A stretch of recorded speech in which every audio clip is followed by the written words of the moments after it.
Hoje à noite eu gostaria de conversar com os irmãos sobre algo que eu intitulei aí de sonhando acordado. Quantas vezes a gente se pega, né, sonhando, imaginando coisas e tal, você está sonhando, você está imaginando, né? Mas a Bíblia tem alguma coisa nesse sentido sobre sonhar acordado. Salmo 126, versículo 1 diz: quando o Senhor restaurou a sorte de Sião, ficamos como quem sonha. Deixa eu colocar no presente. Quando o Senhor restaura a sorte do povo, da igreja, do povo de Deus, ficamos como quem sonha. Ficamos acordados, vivendo, continuamos no dia a dia como se estivéssemos sonhando. Porque parece que aquelas coisas começam a se tornar irreais, ou pelo menos não previsíveis, porque Deus opera sobrenaturalmente na nossa vida. Na frase seguinte ele diz: então, nessa ocasião em que ele restaurou, ou que ele restaura a nossa sorte, ficamos, ou a nossa boca se encheu de riso e a nossa língua de júbilo. Há toda uma ciência, todo um estudo, todo um cuidado de saber a quantidade enorme de músculos que são exercitados quando uma pessoa sorri. Certamente você já leu alguma coisa sobre isso, não é?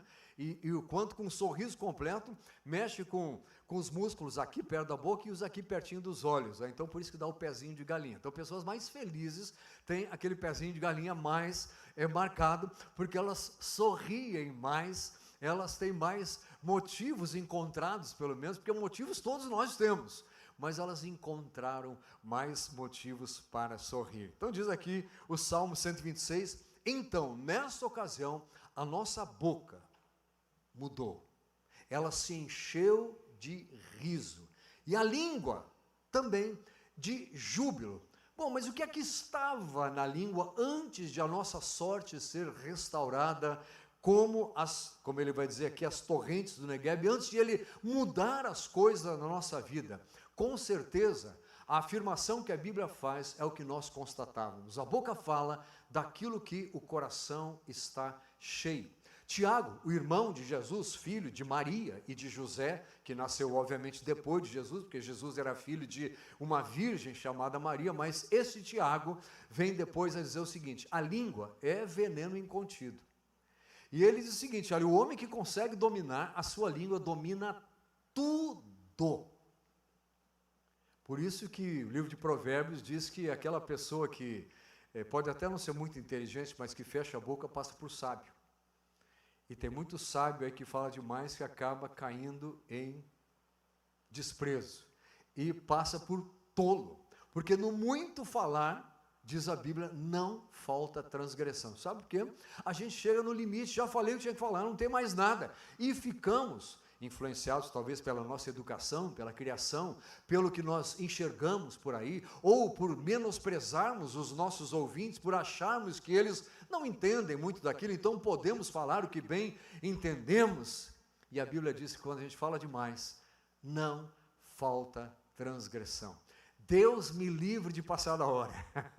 Deus nos livre de falarmos demais. Mas quando nós temos o que falar, quando aquilo que a boca expressa, do que está cheio do coração, se refere à palavra de Deus, porque Deus restaurou a nossa vida, não só a nossa boca se enche de riso, mas a língua de júbilo, ou seja, aquilo que nós passamos a falar, aquilo que compõe majoritariamente o conjunto das nossas palavras, traz louvor ao nosso Deus. Traz júbilo, traz alegria, manifesta alegria, e quando nós nos alegramos, o povo de Deus se alegra sabendo que foi Deus que fez alguma coisa. Aliás, é um sintoma que nós temos aprendido: se vem alguma alegria, vem alguma coisa boa, a Bíblia diz que toda dádiva vem, todo dom perfeito, vem do Pai das luzes, vem do céu. Enfim, devemos reconhecer assim e sermos gratos em todo o tempo, sabendo que é Ele que está fazendo. Mas, quando existe essa situação de transformação, de mudança, a Bíblia diz que o riso aparece e a língua muda. as expressões mudam, o meu falatório muda. Nem reclamar mais a gente consegue, porque o coração se encheu de alegria. A boca já está expressando e você já não pode mais conter aquilo que quer sair de expressão verdadeira daquilo que o seu Deus é e que logo em seguida você é, porque Deus fez você assim. Como é bom quando nós passamos a viver isso, quando descobrimos que Deus está trabalhando em nós e através de nós, em nós, e através de nós, usando a nossa fala. Aquilo que nós falamos, quando vem repleto da palavra de Deus, já pregamos aqui outro dia, não volta vazio para os céus. Quando expressamos a palavra de Deus, quando nos expressamos de acordo com o que a palavra de Deus diz, aquilo chega nos céus. E a Bíblia diz que aquilo opera em nós a vontade de Deus, e ao retornar, faz prosperar em nós aquilo para o que aquela palavra foi designada. Deus tem um propósito em tudo que Ele falou, inclusive nesse Salmo 126. Quem sabe você está passando por um momento, uma situação, em que você diz, pastor, é isso que eu estou precisando. Eu já fiz de tudo, mas não é você que vai fazer. Eu já tentei comprar isso, mas não é comprando que resolve. Já tentei trocar, que não é trocando que resolve. Já mudei, não sei o que, não é mudando que resolve. Porque aquilo precisa ser feito lá dentro. E quem de nós tem capacidade de alterar o nosso interior? Ninguém. Só Deus pode fazê-lo. Ele faz, e Ele faz de acordo com a nossa fé e a nossa busca. E quando nós esperamos que Deus opere restauração, quando nós queremos que Ele opere isso, quando nós cremos que Ele pode todas as coisas, aí a transformação começa. Primeiro, a fé tem que estar colocada nele. E a fé tem que ser de acordo com a palavra que diz que Ele restaura, que Ele muda as coisas. Então, nunca devemos nos acomodar com aquelas coisas que não estão nos levando a glorificar a Deus, que não estão trazendo o júbilo à nossa língua, que não estão permitindo que, mesmo no meio de tantas coisas difíceis, o sorriso apareça. Deus pode fazer isso e Ele está fazendo, e não tenha dúvida, há um inimigo das nossas almas, que procura sempre, não só dizer que ele não pode mais fazer, que o seu caso é um caso perdido, mas ele tenta usar de todas as artimanhas, de todos os meios para fazer com que você mantenha essa ideia de que já não é possível mais acontecer alguma coisa. Como assim já não é? Porque nós colocamos a nossa confiança em coisas que passam. Já não é mais possível porque eu não tenho mais a saúde que eu tinha. Já se viu pensando isso? Já não é mais possível porque os meus recursos financeiros minguaram. Já não é possível porque aquela oportunidade foi perdida. Já não é possível porque aquela pessoa já não está mais comigo. Já não é possível porque eu nem estou mais na mesma função. Tudo é possível ao que crê. É claro que nós não ficamos almejando aquelas imaginações doidas e tal, embora eu tenha intitulado aqui a mensagem Sonhando Acordado. Mas quando eu creio em Deus e na sua palavra, a minha vida perfeitamente pode ser um constante sonho, porque há tantas promessas maravilhosas feitas neste livro, que quando eu começo a me deliciar com isso, eu realmente começo a ficar como quem sonha. Eu fico sonhando, Senhor, será hoje? Será durante a manhã desse dia? Será agora já que o Senhor vai começar a trabalhar em mim da maneira que esta passagem que eu li afirmava que tu fazes? O Senhor restaura a nossa vida quando nós esperamos que Ele faça isso.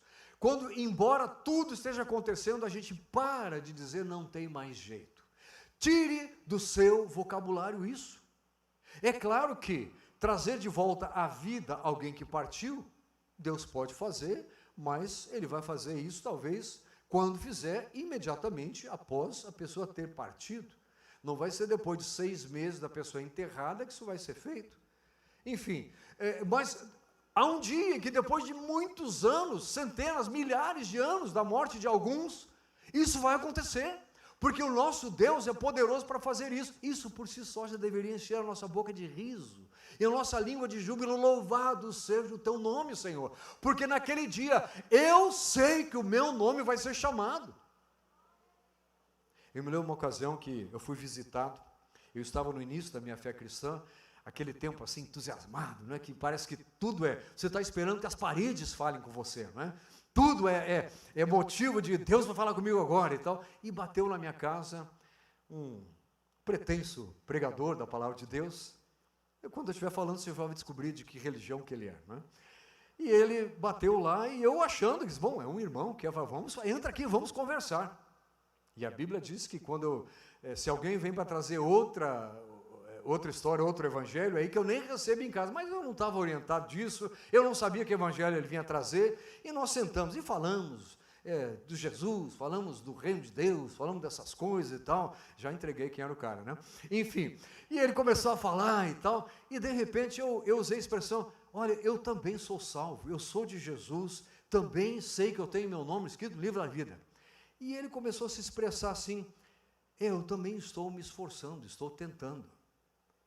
Aí, plim, acendeu aquela luzinha amarela, né? Tocou aquela campainha. Disse, como assim? E aos poucos eu fui descobrindo que eu tinha mais fé do que ele. Ele que veio pregar na minha casa, não era capaz ou não tinha sido ensinado dessa maneira, de ter uma convicção, porque a Bíblia diz que o Espírito testifica com o nosso Espírito que nós somos filhos de Deus, e aos seus filhos Jesus disse, eu vou para lá preparar lugar, vou voltar e vou buscar vocês. Então eu tinha o Espírito testificando aqui, mas aquele moço não tinha, e no fim eu espero que as minhas palavras tenham ajudado ele pelo menos a ficar com uma pulga atrás da orelha, ou minhoca na cabeça, ou sei lá, a expressão que você queira, né? Enfim, que ele tenha saído pelo menos questionando a sua fé, porque ele não era capaz nem de saber se ele ia sair daqui e estar morando em outro lugar que o Senhor Jesus estava preparando. Mas quando nós esperamos as coisas que a Bíblia fala, o Senhor vai restaurando a esperança de que aquilo aconteça. E quando nós esperamos, isso é manifestação da fé. Quando nós aguardamos algo com fundamento, algo que nos foi ensinado pela palavra de Deus, ou através do ensino da palavra de Deus, Deus transforma a nossa vida. Porque é nesta espera que nós vamos ser alegrados. É nesta espera que nós vamos sendo transformados no nosso íntimo, a ponto de a nossa língua mudar de palavreado. Aquele que falava palavrão começa a não se sentir mais bem com aquilo, e aí ele que falava 9 em cada 10 palavras, 9 eram palavrões, e vai largando, passa para 8, passa para 7, às vezes é instantâneo, não fala mais nenhum. Mas percebe-se que Deus começa a agir no íntimo da pessoa, e a língua não consegue mais falar aquelas coisas. A língua precisa agora falar de outras coisas. Há algo maior, há algo que ocupa mais o espaço, há algo de mais força dentro agora, que precisa tomar conta da minha fala. Então o Salmo diz, a nossa língua se encheu de júbilo. Então, quando isso acontece, quando isso aconteceu, porque o salmista está dizendo aqui no passado, aconteceu, e eu estou dizendo aqui que no momento que Jesus entrou, isto acontece na nossa vida constantemente. A cada momento que vivemos, a cada passo que damos, devemos estar esperando novas operações de Deus em nós.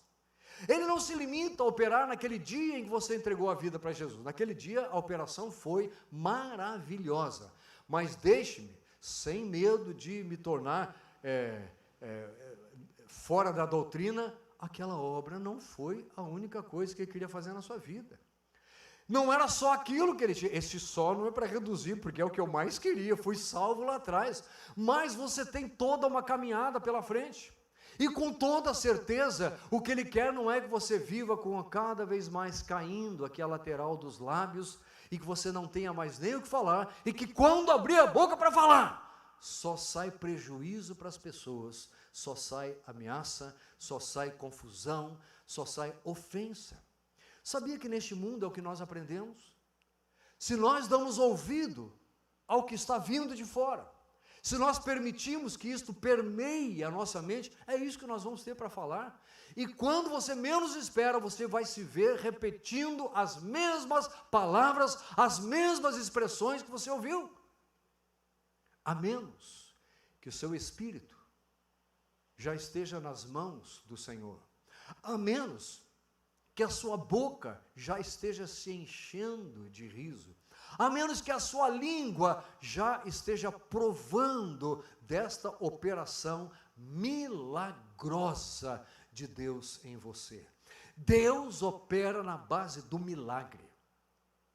Ele opera sim na base do desenvolvimento, da ciência, essas coisas todas, mas quando se refere ao seu povo, quando se refere ao propósito dele para conosco, ele nunca deixou de operar milagrosamente. Há uma tentativa de uma linha teológica de dizer, não, os milagres são coisa do passado, agora nós não precisamos, não há mais necessidade, porque nós já temos a Bíblia nas mãos, nós já conhecemos tudo, então não precisamos mais que Deus haja sobrenaturalmente. Para mim não serve. Porque quando eu vejo o mundo avançando para o lado que ele está indo, eu descubro que cada vez mais eu preciso de uma operação milagrosa e sobrenatural do meu Deus em mim. E meu amado, não há nada que mude o discurso de uma pessoa, a não ser uma mudança interior profunda. Não há nada que mude as palavras. Pode ser que ela tente, num determinado ambiente, num determinado momento, segurar alguma coisa, mas sai de lá e entra no meio da turma para ver o que sai. E me fizeram lá falar aquilo e já desembucha aquele monte de impropérios que estavam armazenados, guardados lá na sua mente. Como é bom saber que Deus transforma as nossas coisas de maior valor. Porque se Tiago diz que a nossa língua é um órgão poderoso, é porque ela é capaz de transformar o ambiente. Ela é capaz de transformar as coisas, não porque se eu afirmar vai acontecer, tem alguma linha teológica que diz isso, não, mas porque a influência da minha língua no ambiente onde eu estiver, e preste atenção aí, pai de família, dona de casa, filho que diz que só você dentro de casa que é crente, preste atenção, a sua língua é um instrumento de Deus para abençoar aquele lugar. O maior deles. O outro nós já falamos outro dia, que é o nosso procedimento. Mas aquilo que nós falamos, aquilo que nós expressamos, é o que vai dizer do que nós somos feitos. É o que vai mostrar o que está lá dentro. Que valores nós acumulamos. Se nós só acumulamos reclamações, se nós só acumulamos tristezas, angústias, injustiças, se nós permitimos que aquilo tomasse o máximo da nossa fala, ou se nós fomos nos armando, nos enchendo, nos preparando com a palavra de Deus dentro de nós, na nossa mente e no nosso coração. Diz aqui que quando ele operou, então, entre as nações se dizia, grandes coisas o Senhor tem feito por eles. Porque sabe o que falta nesse mundo? Talvez seja a maior fonte de problemas psicológicos que existe. As pessoas de boca são uma coisa e na prática realmente são outra. Tentar viver essa dicotomia leva pessoas para hospícios, para clínicas psicológicas. Não estou dizendo que essa é a única causa, mas muitas das pessoas que estão aí sem solução para si, foi porque tentaram exaustivamente mostrar aquilo que elas não são. Isso não nos dá o direito de, eu sou assim mesmo e eu vou ofender quem eu quisesse, não. Isso nos dá o alerta de que há algo maior que Deus quer fazer em nós. Ele quer nos mudar tanto, a ponto de mudar e o sorriso ser espontâneo e não mais aquele forçado. Uma ocasião, nós viajamos para um outro país e percebemos que no atendimento dentro do avião, tivemos contato em vários trechos que fizemos com aeromoças, e a gente percebia que aquele sorriso era um sorriso profissional, preparado. E ela sorria na hora certa, no meio da frase. E como nós não éramos da nação, de vez em quando a gente não entendia o que a moça falava. E se você perguntasse de novo, a frase seguinte vinha sem sorriso. Porque o ensaio, provavelmente até na frente do espelho, tinha sido com aquela frase: olha, você quer este almoço ou este? Aí o senhor dizia assim: eu não entendi muito bem o que tem. Aí a hora que ela fosse repetir, já saía sem o sorriso. Não vinha acompanhado do sorriso profissional, porque não era espontâneo. Hoje mesmo fui buscar a Flávia e a dona Adélia, estiveram participando de um retiro, onde ela foi homenageada por ser uma das pioneiras do trabalho da Igreja Nazarena aqui no Brasil, e elas estavam falando assim: olha, como o pessoal aqui do hotel é simpático. E sabe uma coisa? Realmente, quando você sai de um hotel, você lembra um pouquinho se a cama era confortável, não era e tal, você lembra um pouco da comida, mas uma coisa que nunca mais você esquece é de como foi tratado naquele lugar. É verdade ou não é? O pastor Nerivelto sai com pessoas para fazer evangelismo. E eu tenho certeza que ele já entrou em casas de pessoas que tinham pelo menos 10 vezes mais recursos financeiros do que ele, e ele entrou em casas de pessoas que tinham 10 vezes menos do que ele. E o que determinou se ele gostou ou não de estar naquele ambiente, com toda certeza não foi a abundância ou a escassez que havia no lugar, e sim com a simplicidade ou com a diversidade, seja o que for, se aquilo foi bem recebido. Sabe que até Jesus, numa ocasião, disse: olha, ser recebido bem é importante. Ele disse que, a Bíblia diz que ele enviou algumas pessoas, 70 mais exatamente, de 2 em 2. E a Bíblia diz que ele enviou essas pessoas para lugares definidos, para todo lugar e cidade aonde ele pessoalmente iria passar. E os enviou a pregar o reino de Deus. E deu uma orientação para eles, e disse o seguinte: olha, se em algum lugar, se não receberem vocês, sabe o que ele disse para fazer? Sacudam o pó do pé de vocês, não levem nem o pó daquele lugar, porque o que vocês estão levando para aquele lugar é tão precioso, não há nada de mais precioso, que se for rejeitado, o meu rigor com aquela cidade, no dia do juízo final, vai ser maior do que o que Deus vai ter com Sodoma e Gomorra, que teve. Que coisa! Porque simplesmente não houve receptividade do Evangelho, e nós ficamos às vezes acanhados, com medo de levar. Então volto aqui ao exemplo que eu estava usando do colega do pastor Nerivelto. E eu também já passei por isso, estou usando ele porque no momento ele está conduzindo a equipe aí, mas com toda certeza o que nos traz alegria é saber que o Evangelho foi recebido ali. Nosso irmão Sérgio tem feito aí, mudou de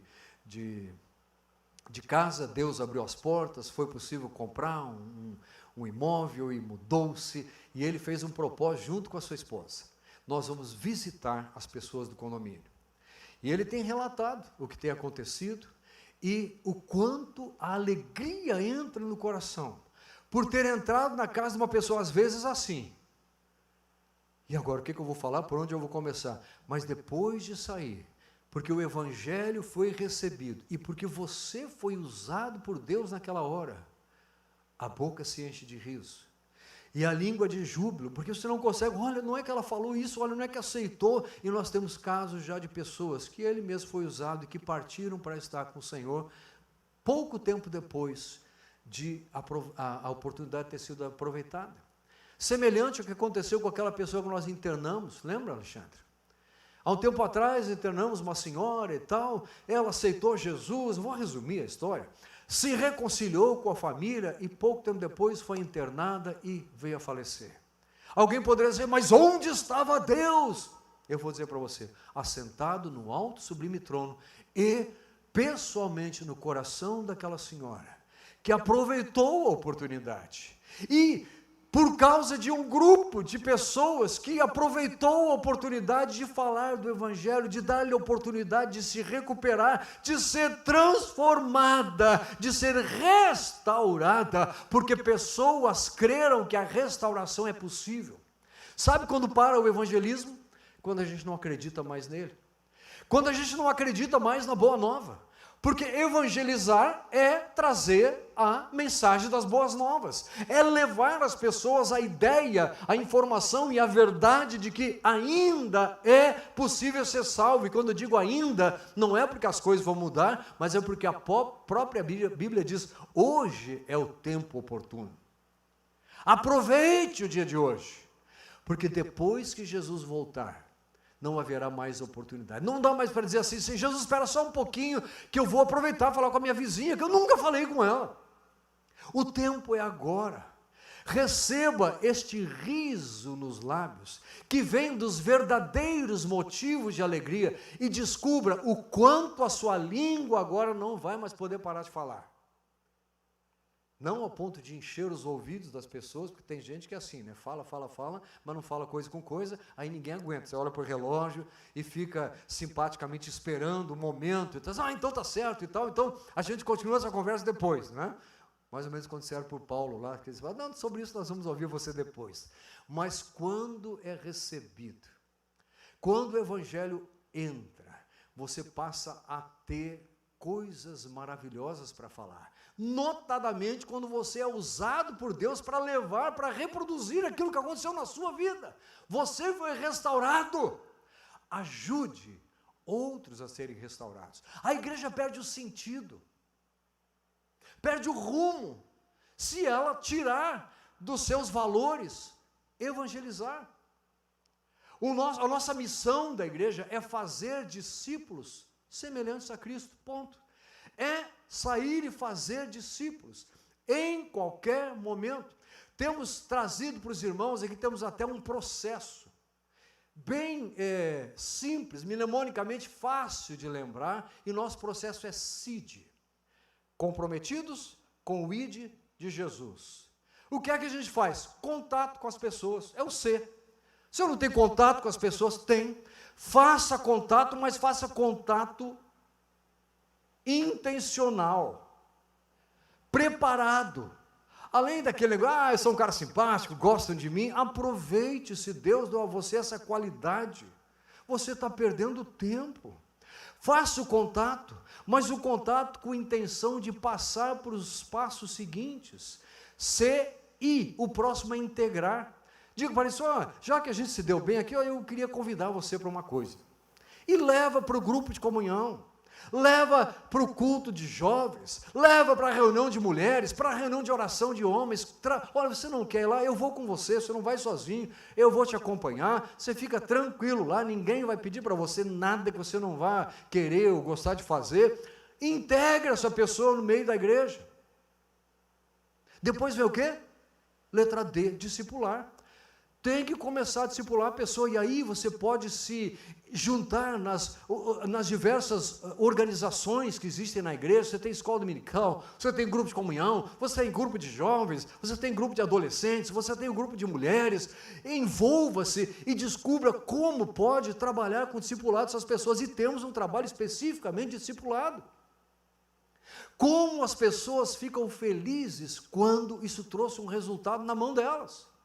E por fim, depois de discipular, vamos envolver esta pessoa. É a letra E. Vamos colocá-la a trabalhar conosco. Vamos colocá-la se ela tem mais jeito para trabalhar com crianças, vai trabalhar com criança. Se tem mais jeito com a moçada, se ela é uma pessoa tecnologicamente mais preparada, vai ajudar nisso, enfim. Se a gente, eu não sei fazer nada, mas eu sei usar uma vassoura como ninguém. Que maravilha!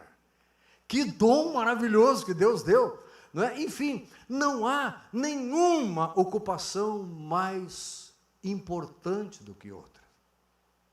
Deus concede a cada um o envolvimento adequado, mas todos nós participamos da obra de fazer discípulos, de evangelizar e trazer as pessoas para a igreja.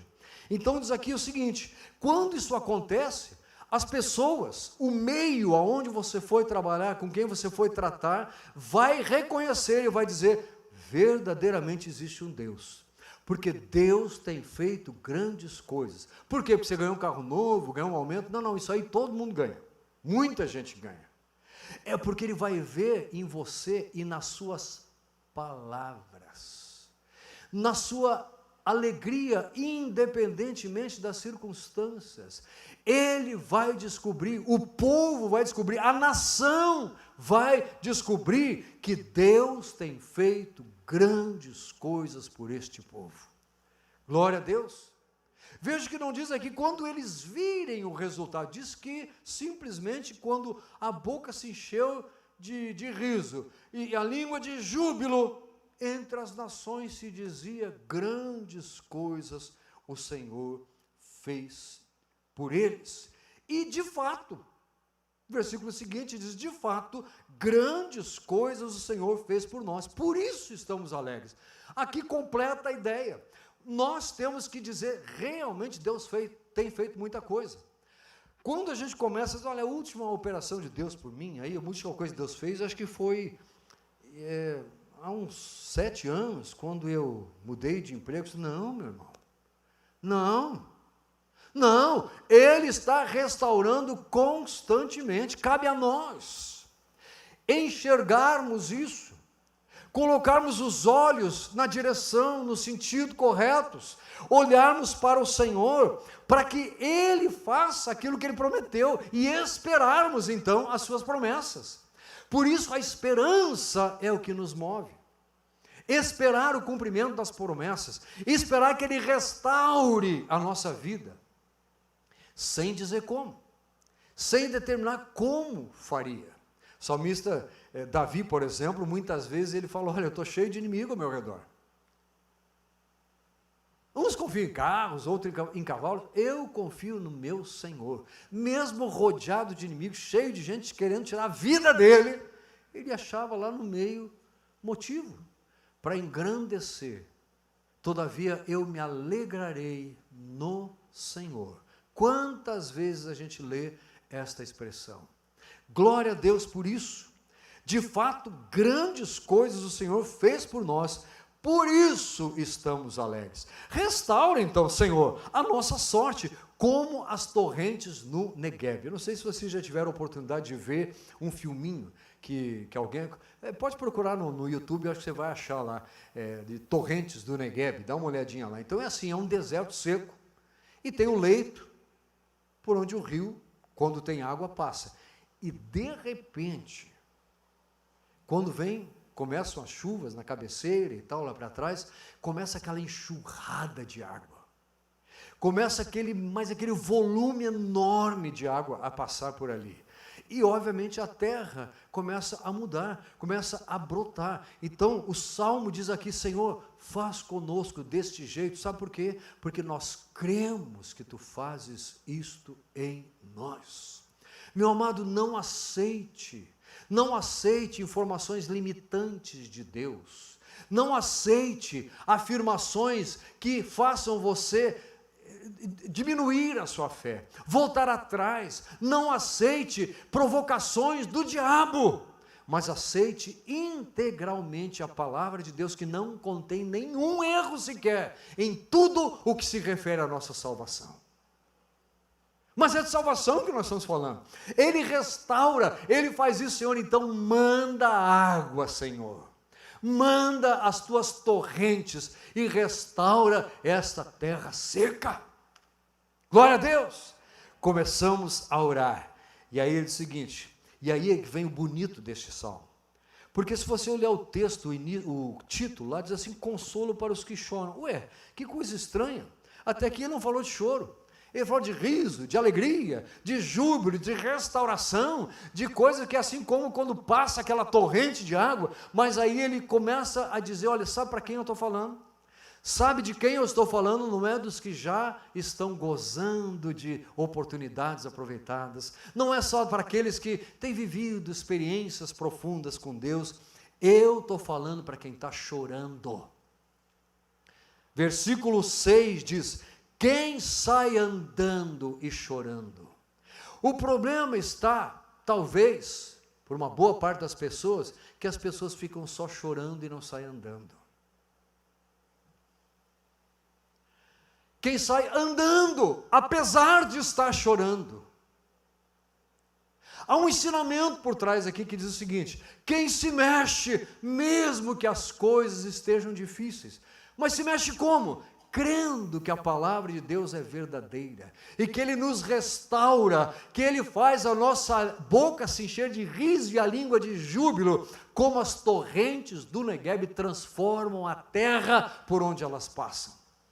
Glória a Deus. Então, meu amado, eu saio andando, Senhor, eu não sei que momento vai ser, mas eu vou continuar vivendo a minha vida contigo, vou continuar crendo nas tuas promessas, vou continuar esperando que o Senhor restaure a minha alegria, e mais do que isso, que outros vendo, glorifiquem a Deus, dizendo que verdadeiramente Deus tem feito grandes coisas por eles.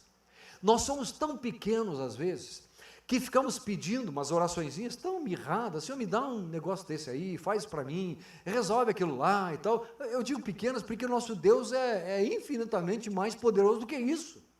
Nós ficamos tentando limitar Deus. Às vezes, preste atenção, às vezes as nossas orações, em vez de ser orações para que Deus seja glorificado, são orações para diminuir Deus. Sabe por quê? Porque como Tiago, que eu falei da língua, como ele mesmo diz, olha, vocês pedem, não recebe porque não pede, primeiro erro. Ou não recebe porque quando pede, pede mal, para esbanjardes nos vossos prazeres. É o que ele diz ou não? Tradução, quando pedem, pensam só no seu sofrimento. Pensam só no que eles, na sua inveja dos outros. Olha, o outro tem, eu também quero. Pensam só nas propagandas de televisão.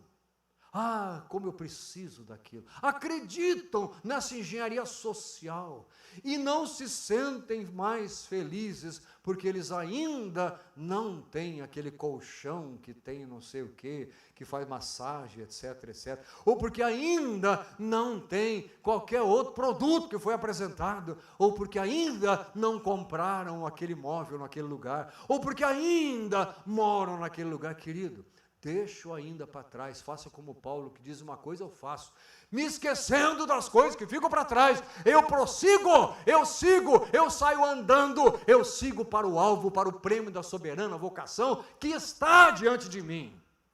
Ele afirma, eu sei que tem, porque a Bíblia diz, eu sei que esse prêmio me espera, não porque eu o inventei, não é porque eu quero esbanjar os meus prazeres, é porque Deus fala que Ele tem uma atribuição especial para mim, eu quero cumprir integralmente aquilo que Deus tem para mim.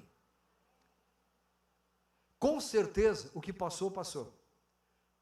Eu vou perguntar para os irmãos me ajudarem, porque eu posso me lembrar de muitas ocasiões. Quantos aqui afirmariam, eu perdi algumas oportunidades que Deus me deu, e eu não aproveitei? Coisa triste ter que levantar a mão nessa hora, não é verdade? Mas sabe, Deus é tão bom, Ele é tão bom, que basta a gente dizer para Ele, Senhor, foi mal, me perdoa. Aí você pode falar o que você quiser, você fala, eu não estava preparado, eu subestimei a situação, eu em vez de ler a palavra de manhã, eu não li, enfim, diga para ele o que for, mas reconheça, reconhece-o em todos os teus caminhos e você conhece a Bíblia, o que é que diz? Ele endireitará as tuas veredas, é ou não? Ele vai te fazer sair andando, mas precisa reconhecer, precisa dizer, Senhor, eu parei, eu travei aqui, parei ali. Sabe que o Novo Testamento diz, lembra-te de onde caíste, volta lá para a prática do primeiro amor. Os melhores dias da nossa vida cristã parece que são aqueles dias logo após a nossa conversão. Flávia disse que tinha um preletor lá que estava dizendo que estava vivendo nas nuvens, convertido há alguns anos, né, dizendo, olha, mas mudou tanto a minha vida, uma pessoa de renome, de importância, assim, no meio científico, social, enfim, né, mas dizendo o quanto foi importante a entrada da mudança do Evangelho na sua vida. E que agora ele continuava fazendo as mesmas coisas, mas com um propósito completamente diferente. Ele agora entendia algumas coisas que ele precisava dizer para as pessoas, como orientá-las. Ele começou a descobrir propósito por trás daquilo, porque ele mesmo tinha descoberto propósito na sua vida, que não era ser aquele profissional exemplar, ser o melhor que ele podia ser só por isso, mas era ser usado por Deus para, no exercício aí sim, do seu papel, abençoar muito mais gente e de uma maneira muito mais ampla do que simplesmente com o seu grau, com a sua graduação, ele poderia fazer. Deus é assim que ele faz com você. Mas sabe uma coisa? Se o choro chegou, meu amado, sabe qual é a solução? Não é dizer, daqui eu não saio enquanto eu não parar de chorar. Este é o maior erro que um cristão pode cometer. Eu sei que você conhece muita gente que está assim, chorando, e às vezes entra uma depressão tão profunda, entra uma tristeza tão profunda que ele não consegue nem sair de casa. Conhece alguém assim? Olha, está vendo? Está cheio de gente. Pois é. Não deixa acontecer com você. E agora que você sabe dessa verdade, vá lá dizer, olha, eu descobri uma coisa. Quem sai andando e chorando, vai voltar. Mas vai voltar com júbilo. Aonde diz lá no início que o júbilo vai estar? Na língua. Vai ter o que falar, vai dar o que falar, mas tem que sair andando e semeando. Comece a semear a palavra, crendo na palavra, vivendo como quem sabe que aquilo é verdade. A promessa não é minha, não é da igreja do Nazareno, a promessa é da Bíblia, você vai voltar cheio de júbilo. Vai voltar com júbilo e trazendo feixes. Saiu sem nada, saiu semeando, difícil. Mas eu já fiz, já gastei meu tempo, já não adiantou, já tentei de um jeito, do outro. Uma vez disseram isso para Jesus. Jesus perguntou assim, você tem aí alguma coisa para comer? Senhor, pescamos a noite toda, mas hoje o mar não está para peixe. Foi o que disseram. Aí Jesus, não, joga desse lado aí do barco, pode jogar. Sabe o que Pedro disse? Senhor, pescamos a noite toda, não deu nada, mas sob a tua ordem. E eu vou agora fazer uma paráfrase, nós vamos sair semeando, e nós vamos sair, ainda que seja chorando, mas sabemos que vamos trazer os nossos feixes. Glória a Deus.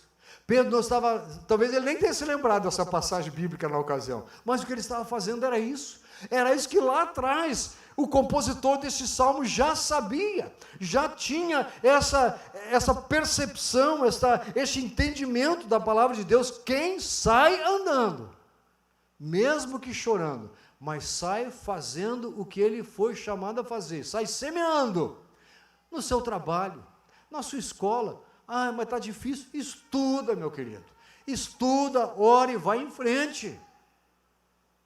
Eu tive experiência de provas na vida, em que, não por falha minha, não tinha realmente dado para dar conta da matéria toda. Quantas vezes a prova foi cancelada? Não estou dizendo que vai acontecer desse jeito no seu caso. Teve casos de não dar para ver tudo, e eu estudei uma coisa, e caiu exatamente o que eu estudei. Mas teve caso em que Deus fez cair o que eu não tinha estudado para aprender. Você tinha tempo, você devia ter aproveitado. Enfim, mas vai em frente. Não sei onde você vai chegar. Ninguém sabe, só um sabe. Porque Ele é quem tem algo preparado para você lá na frente. Sabe como você vai descobrir? Só vai trazer o feixe. Quem sai andando e chorando enquanto semeia. As maiores conquistas obtidas nesse mundo, muitas vezes são na base do choro, na base do suor intenso, na base da dedicação profunda, mas tem que haver uma credulidade em alguma coisa. E quando essa credulidade é na palavra de Deus e no Deus da palavra, a afirmação que a Bíblia faz é: você vai sair, vai voltar com júbilo e trazendo algo debaixo do braço. Vai trazer resultados. Nós estamos cansados de ouvir dos nossos patrões, gerentes e tal. Não, queremos resultados. Você talvez cobre daquele, lá onde está investido o seu dinheirinho e tal. Você, olha, queremos resultado. Quanto está rendendo essa aplicação que a gente quer? Resultado. Deus está dizendo assim, olha, o que eu quero é que você saia andando, ainda que chorando, porque quem vai fazer o resultado sou eu. Sem mim, disse Jesus, nada podeis fazer. Se tiverdes feito, depois de fazer tudo que vocês tiverem que fazer, vocês não passam de servos inúteis, mas eu faço vocês irem além disso tudo. Eu trato vocês como amigos, já não mais como servos. Um servo não sabe o que seu senhor faz. Eu vos chamo de amigos, porque tudo eu tenho declarado a vocês. Sabe onde está a declaração? Aqui neste livro agora para nós. Então, temos este livro não mais para não crer no sobrenatural, mas para exatamente conhecermos tudo aquilo que o nosso Deus prometeu. E incluirmos isto no nosso dicionário de possibilidades, de coisas que Deus ainda pode fazer, e sair andando e chorando, mas semeando, trabalhando, fazendo o que está ao nosso alcance, o que sabemos fazer, o que fomos chamados para fazer, notadamente no que se refere a darmos o nosso testemunho, fazermos contato com as pessoas, convidarmos pessoas, darmos testemunho, evangelizarmos. Esta alegria é incomparavelmente superior e ela não se desgasta, ela se mantém. As alegrias, já notaram, quando a gente, quem é que já pelo menos trocou de carro 2 vezes na vida? Levanta a mão aqui. Você já notou que depois que você comprou o primeiro, da primeira vez, ficou feliz e tal, e aí quando veio o outro ficou feliz de novo? Ué, mas aquilo não era o melhor, né? Aconteceu agora, é isso que eu precisava. Aí veio o outro, depois você descobriu que tinha algo melhor depois, né? E o pior, muitas vezes tem gente que compra e no dia seguinte já está olhando outro carro. Porque aquele negócio não satisfaz. Não é isso que vai trazer a alegria. Sabe o que vai trazer a alegria? Cumprir o propósito de Deus na sua vida. Ah, pastor, mas e se eu não estiver na profissão certa? Sabe como é que você vai descobrir? Semeando, trabalhando, fazendo. A Bíblia diz que nós, que esperamos no Senhor, que meditamos a sua palavra, somos bem-sucedidos naquilo que nós fazemos. Salmo 1 está escrito. Josué também disse algo parecido, está lá? Josué 1, 7, 8, também tem algo parecido. Fazemos o que sabemos, que fomos preparados, que fomos ensinados. Você não é proibido de mudar de profissão, mas estejamos sempre fazendo a vontade do Senhor, naquilo que nós representamos hoje.